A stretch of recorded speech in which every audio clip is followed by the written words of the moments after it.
రాకాలోకంకి స్వాగతం. ఇజ్రాయెల్లో బీభత్సాన్ని సృష్టించి అత్యంత క్రూరమైనటువంటి హింసాకాండకు విధ్వంసకాండకు పాల్పడినటువంటి హమాస్ను ఎవరు సృష్టించారు, ఎవరు తయారు చేశారు, ఎవరు ప్రోత్సహించారు? హమాస్ యొక్క ఎదుగుదలకి కారణమెవరు? సృష్టించకపోయినా దానిని ప్రోత్సహించి దానికి కావలసినటువంటి సదుపాయాల్ని సమకూర్చి ప్రారంభ దశలో కనీసం దాన్ని ప్రోత్సహించింది ఎవరు? మీకు ఆశ్చర్యం కలగొచ్చు. ఇది అరేబియన్ కంట్రీసో లేకపోతే గల్ఫ్ దేశాలో లేకపోతే జోర్డానో లేకపోతే సిరియానో ఇరానో ఇరాకో కాదు.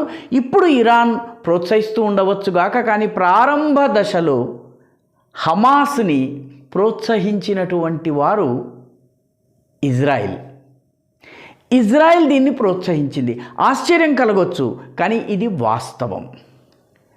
హమాస్ వాస్తవానికి గాజా స్ట్రిప్లో ప్రారంభమైనప్పుడు అది ఒక స్వచ్ఛంద సంస్థ రూపంలో, ఒక ఇస్లామిక్ మత ప్రచార సంస్థ రూపంలో ప్రారంభమైంది.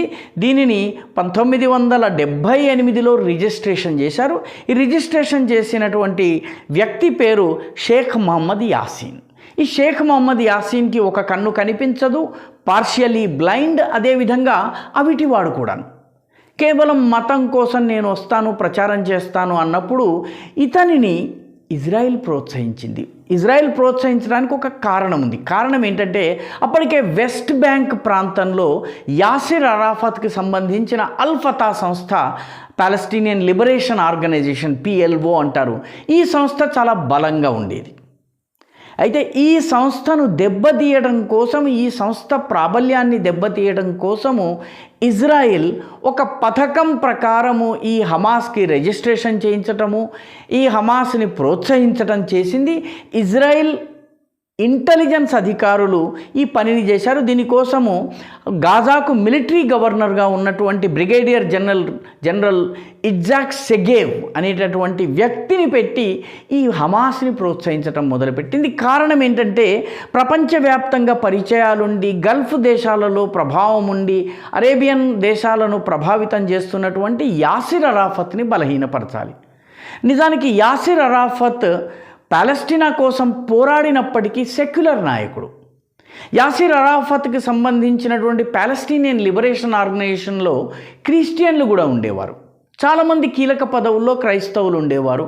కానీ యాసిర్ అరాఫత్ను దెబ్బతీసేటటువంటి ప్రయత్నాల్లో భాగంగా గాజా స్ట్రిప్లో హమాస్ని ముందుకు తీసుకొచ్చింది. అంటే హమాస్ అప్పటికే ఉంది, పనిచేస్తోంది, కానీ యాసిర్ అరాఫత్ను దెబ్బతీయడం కోసము హమాస్ని ప్రోత్సహించింది ఇజ్రాయెల్కి సంబంధించిన ఇంటెలిజెన్స్ ఏజెన్సీలు ప్రోత్సహించారు. షేక్ మహమ్మద్ యాసిన్ ఎప్పుడైతే దీనిని రిజిస్ట్రేషన్ చేయడానికి వచ్చారో 1978లో అప్పుడు దానికి పూర్తి అనుమతులు ఇచ్చింది ఇజ్రాయెల్ ప్రభుత్వం.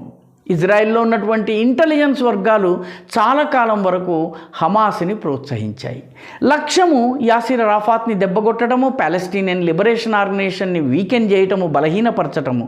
అయితే వాళ్ళు తయారు చేసింది ఒక భస్మాసురుణ్ణి. వాళ్ళు తయారు చేసినటువంటి లేదా పరోక్షంగా ప్రోత్సహించినటువంటి, ప్రత్యక్షంగా తయారు చేయకపోయినప్పటికీ పరోక్షంగా ప్రోత్సహించినటువంటి ఈ హమాస్ అనంతర కాలంలో ఒక భస్మాసురుడై ఇజ్రాయెల్ నెత్తిని చేయి పెట్టడానికి సిద్ధమైంది. 2009లో, 2012లో, 2014లో ఇజ్రాయెల్ 3 సందర్భాల్లో హమాస్ పైన చాలా భయంకరమైనటువంటి పోరాటం చేయవలసి వచ్చింది. ఇప్పుడు ఏ రకంగానైతే పోరాటం చేసిందో అదే రకమైనటువంటి పోరాటం చేసింది. మొదటి ఇంటిఫదా, రెండవ ఇంటిఫదా. ఇంటిఫదా అంటే తిరుగుబాటు. ఈ 2 అరబ్ ఇంటిఫడాలు జరిగినప్పుడు ఈ ఇంటిఫదాల సమయంలోనే హమాస్ ప్రత్యక్షంగా ఒక సంస్థగా, సేవా సంస్థ నుంచి ఒక పోరాట సంస్థగా మారింది. దానిని అణచలేకపోయింది ఇజ్రాయెల్. అంటే గమనించాల్సిన విషయం ఏంటంటే ప్రపంచంలో ఏ దేశాలు ఉగ్రవాదంతో ఈ రకమైనటువంటి నిప్పుతో చెలగాటమాడేటటువంటి రీతిలో పనిచేసే ఆ దేశాలన్నీ కూడా ఇబ్బందులు పడుతూ వచ్చాయి. ఇప్పుడు హమాస్ ఏకుమేకై కూర్చుంది. ఇజ్రాయెల్లో అది కనీవిని ఎరుగనటువంటి దాడి చేసింది, బీభత్సాన్ని సృష్టించింది, చాలా ఇబ్బందుల్ని సృష్టిస్తోంది. ఇప్పుడు మొత్తము ఇజ్రాయిల్ సైన్యము 3 లక్షల మంది రిజర్విస్టులు యుద్ధం చేసే పరిస్థితి వచ్చింది. అమెరికా కూడా ఇదే రకంగా ఒక ఇస్లామిక్ ఫోర్స్ని, రష్యాని వీకెన్ చేయటం కోసము ఒసామా బిన్ లాదెన్ అనేటటువంటి వ్యాపారవేత్తను పోషించింది, ప్రోత్సహించింది. అతను మొత్తం అంతా కూడాను రష్యన్ సైన్యాలు ఆఫ్ఘనిస్తాన్ని నుంచి వైదొలగడం కోసము కావలసినటువంటి అన్ని రకాల సహాయాల్ని చేసింది. పర్యవసానంగా ఒసామా బిన్ లాదెన్ ఏకుమేకై కూర్చున్నాడు. పాకిస్తాన్ ఆఫ్ఘనిస్తాన్లో పట్టు సాధించేందుకు తాలిబాన్లను తయారు చేసింది. ఈ తాలిబాన్లు తరువాత ఇప్పుడు పాకిస్తాన్ నెత్తిన చేతులు పెడుతున్నారు. పాకిస్తాన్లో ఈరోజు అత్యంత అస్థిర పరిస్థితుల్ని సృష్టిస్తోంది తెహ్రీకే తాలిబాన్ పాకిస్తాన్ అనే సంస్థ. ఇది పాకిస్తానీ తాలిబాన్. దీనికి ప్రోత్సాహము ఆఫ్ఘనిస్తాన్ తాలిబాన్ నుంచి లభించింది. మన దేశంలో కూడాను ఇందిరాగాంధీ సమయంలో అకాలీదల్ని దెబ్బతీసేందుకు, రాజకీయంగా దెబ్బతీసేందుకు ఖలిస్తానీ ఉద్యమాన్ని ఇందిరాగాంధీ ప్రోత్సహించారు. ఎక్కడో ఒక రోడే అనేటటువంటి గ్రామంలో ఉన్నటువంటి ఒక చిన్న గురుద్వారాలో గ్రంథిగా ఉన్నటువంటి జర్నైల్ సింగ్ భింద్రావాలాని తీసుకొచ్చి ఆయన్ని అమృత్సర్లోని స్వర్ణ మందిరంలో కూర్చోబెట్టి ఆయన ఒక పెద్ద నాయకుడిగా చేసి ఖలిస్తానీ ఉద్యమ బీజాలు వేసింది ఇందిరాగాంధీ. అకాలీదల్ని అంతం చేయలేకపోయింది. కానీ ఈ ఖలిస్తానీ సమస్య ఈ రోజుకి కూడా భారతదేశాన్ని వీడటం లేదు. మన దేశంలో లేకపోయినా విదేశాల్లో, కెనడాలో, అమెరికాలో, యూకేలో, పాకిస్తాన్లో, ఇటువంటి విదేశాల్లో ఇదొక పెద్ద తలనొప్పై భారతదేశానికి కూర్చుంది.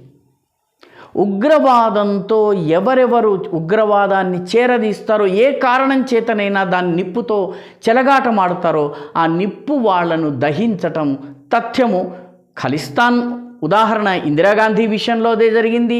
అల్ ఖాయిదా వరల్డ్ ట్రేడ్ సెంటర్ విషయంలో, 9/11 దాడుల విషయంలో అదే అనుభవించింది. పాకిస్తాన్ ఇప్పుడు తాలిబాన్ల విషయంలో అనుభవిస్తోంది. తాను ప్రోత్సహించినటువంటి హమాస్ ఇప్పుడు ఇజ్రాయెల్కు అతిపెద్ద తలనొప్పిగా మారింది.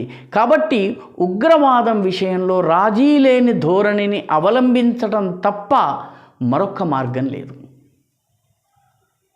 ఈ వీడియో మీకు నచ్చినట్టయితే లైక్ చేయండి, షేర్ చేయండి, ఈ ఛానల్కు సబ్స్క్రైబ్ చేయండి. మీ అభిప్రాయాల్ని కమెంట్ల రూపంలో తప్పనిసరిగా పంపించండి.